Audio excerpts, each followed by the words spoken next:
Governor Gretchen Whitmer dropped her first budget proposal, and it's landed with a thud, mainly because the centerpiece is a 45-cent a gallon tax increase to fix the roads.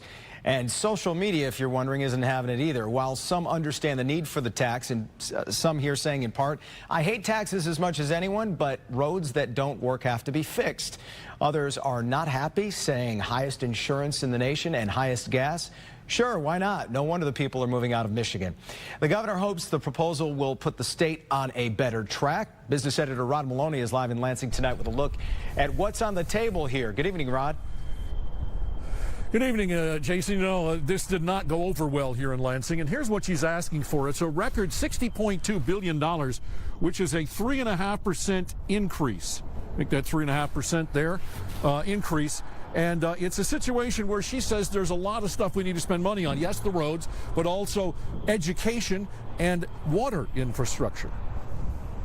Every other state in the nation is meeting their kids' needs better than we are. The fall is going to continue to mean that we can't educate our kids or close the skills gap if we don't take a bold choice and change in path now. The governor admits impatience. She wants one big, audacious vote to solve the state's most nagging problems now. Otherwise, the state will continue to fall, she says. Is this a spending spree that the state can live with? No, absolutely not.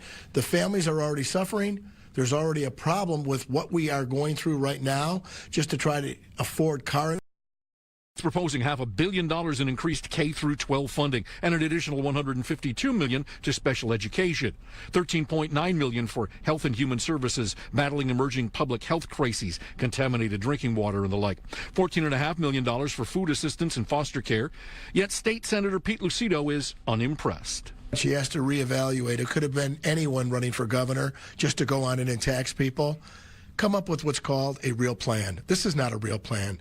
This is something that says, I'm just going to go ahead and bust loose and let somebody else pay for it. She proposes cutting $100 million from every state department. She intends to increase the earned income tax credit and remove the pension tax. That said, Lucido doesn't see any of this working.